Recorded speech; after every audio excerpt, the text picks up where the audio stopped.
This is Chicken, and Chicken is a long-term patient of ours. He always comes with his rubber ducky. He loves the ducky, so it's always with him. And Chicken presented today because his owner had a leak in her house, and it caused what she thought was some mold buildup. The food actually, she thinks, got wet. She didn't realize it at the time. And he's had an episode of vomiting and regurgitation, was very fluffed and lethargic. She was out of town at the time, had taken the food with her, and was quite worried about him and really thought that he was going to die. He was hand-fed by her throughout this time, and she really got him through it. Because today, as you can see, he's nice and bright and alert and very chipper, and he's following his duck around. It is an important point. Bird food needs to be fresh and clean at all times. Birds truly are the little canary in the mine, so you need to realize the importance of having a good quality, nutritious, clean, fungal-free diet for birds.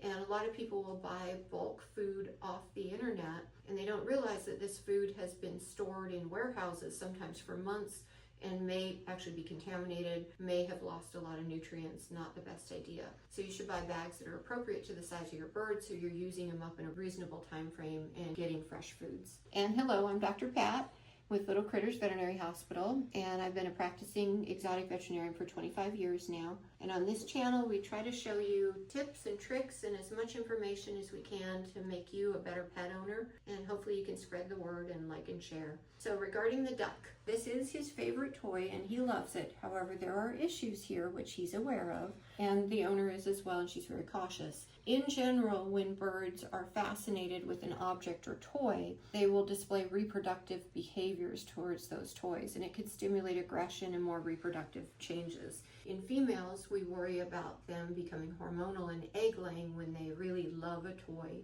and that is a common issue. He is a boy. As you notice, he has a bright blue sear on his nose, and so this is a male budgie. In males, you can get testicular development that actually enlarges during hormonal times in the abdomen and will produce some more aggressive behavior. We haven't seen any of this with this little Chicken. Yes, that's his name. It's something we've talked about and we're aware of.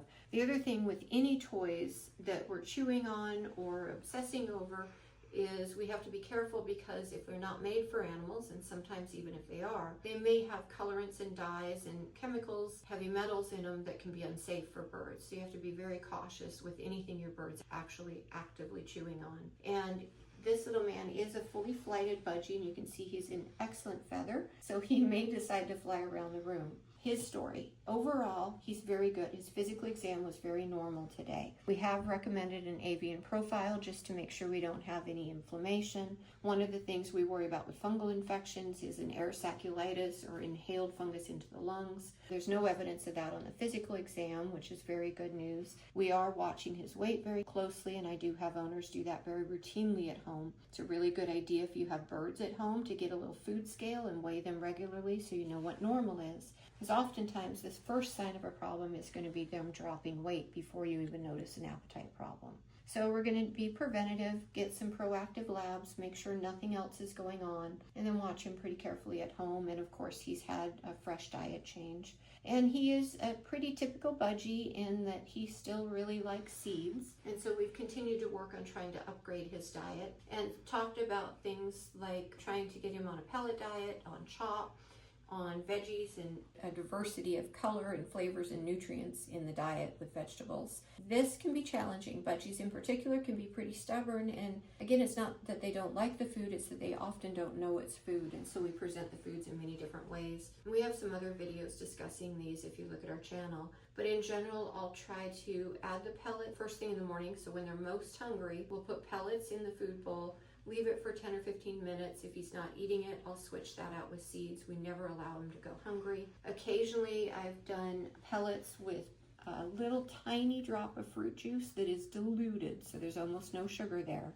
and try to just flavor the pellets to get him into the pellets. We also recommend and offer Harrison's Birdie Bread, which is an easy transition food, and you can cook it just like you would cornbread. You can add their seeds and their junk food as well as their healthy foods and their veggies and give little birdie squares. And that's a good way of trying to transition them to a healthier diet. I give leaves in all different ways, so leafy greens, the whole green, so they can tear it and shred it which they enjoy, and then sometimes eat it. Sometimes we'll cook them for them. We eat in front of them because they're social eaters. So all those things are important to improve the diet. But again, in general, he's doing pretty good now. His mom was able to get him through this. But be very aware of your bird's seed, the freshness, the quality, and try to get him on a better diet and not just seeds.